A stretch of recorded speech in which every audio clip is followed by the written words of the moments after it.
Encore Revival, America, February 27, 2017. Because haters are allowed to hate, certain things need to be said. This is not any endorsement of pedophilia, nor any recommendation that pedophilia laws be loosened. This is a prediction. Anything bad will increase when it is confronted with hate. Secretary Flynn's conversations were reported to Trump the wrong way by both Flynn and the press. He lost his job. Some major networks were uninvited to an unofficial press gaggle. The same work continued, and unified complaints of the press and the dissidents backfired into more support for Trump and Flynn's work. This week, the same media sought to make headlines concerning Milo Yiannopoulos. The video version going viral, see the Providence but also others, makes accusations about, quote, protecting, unquote, a criminal by not giving a name. The same presumption in the video, in the media's response, and in what happened with Flynn is that telling the press is how to report a crime. Actually, protecting a criminal involves withholding names when asked by police. Informing the public through the press before informing the proper authorities of a crime could suggest defamation or even interference with police work. Milo can't accuse anyone of a crime without proof. A small press interview is not the place to ask for a criminal to be named, unless the interviewer wants to obstruct the due process of law. Many sex crimes are difficult to prove in court, even with evidence. And, even with evidence, telling the press can lead to a mistrial. Telling anyone about a crime without evidence can lead to defamation charges. Milo wasn't protecting criminals, quote unquote, merely on account of not giving names to a curious podcast host, no matter how many podcast hosts might like to think so. Over the last few weeks, the press has demonstrated a flamboyantly inflated view of itself, even in other areas. Mainstream voices in the news media think they are the authorities on anything they talk about. Take Chris Wallace' interview with Reince Priebus, for instance. No one is trying to tell the media what to do, but the media consistently tries to tell the country what to do.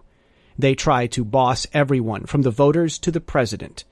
When the president turns away press agencies with declining viewership at unofficial meetings, the press cries about the country being under assault.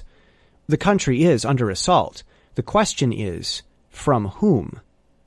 The problem runs far deeper than a red-blue color palette can render. Back to Milo and pedophilia. Exploiting Milo's bad remarks in this way will ripple a dangerous effect. He did make overly sexualized remarks, as he often does. He did come across as if his story motivates his attention-grabbing manner. As a journalist and senior editor attempting to explain many sides of a big problem, Milo dispassionately attempts to introduce the complex problems of sexual relations, a topic that encyclopedias couldn't contain. There is no way that can't sound like an endorsement to people who are largely unfamiliar with the horrid things that happen behind closed doors. He was careless, crass, and should have been more aware of how people would react. But far more importantly than the right or wrong of Milo's character assassination, as we saw in this past election, all press is positive press. Shock value reporting of sex outside marriage preceded rampant sex outside marriage. Shock value reporting of homosexuals preceded legalization of homosexual marriage. This time, the press is reporting with shock value a discussion on endorsing pedophilia. Guess what is going to eventually happen anyway, no matter what is said about what is said anyway. Coming out of the closet, quote unquote, as a homosexual has nearly reached its peak of headline power. Now, when people announce that they are homosexual, the the presses don't stop anymore. But the press loves to stop for the capital P word, almost as much as people love to hate to read it in headlines. Thanks to this whatever we call it gaggle episode with Milo and CPAC and resigning from Breitbart, the new thing to talk about won't start with an H, or an L, or a G, or a B, or a T, or a Q. It will start with a P. Many people will identify with Milo in both his past and how he is a spicy sweet blend that can never be perfectly understood. His support will grow. His new media group will take off.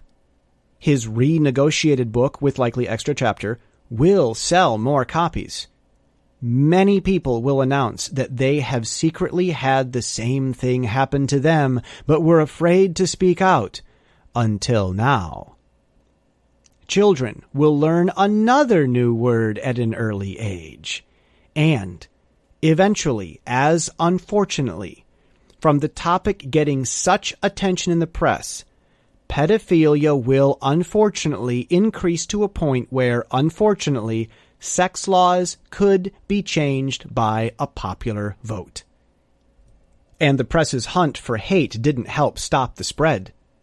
The remaining question is whether the press is just ignorant of its unbiased power to endorse everything it reports as good or bad, or if the eventual outcome was what agents of the press wanted from the beginning. Changing laws about sex sure has sold a lot of newspapers, but only God knows the intentions of the heart. That's true of the press, just as it is true of us all. Encore. Revival is returning to America.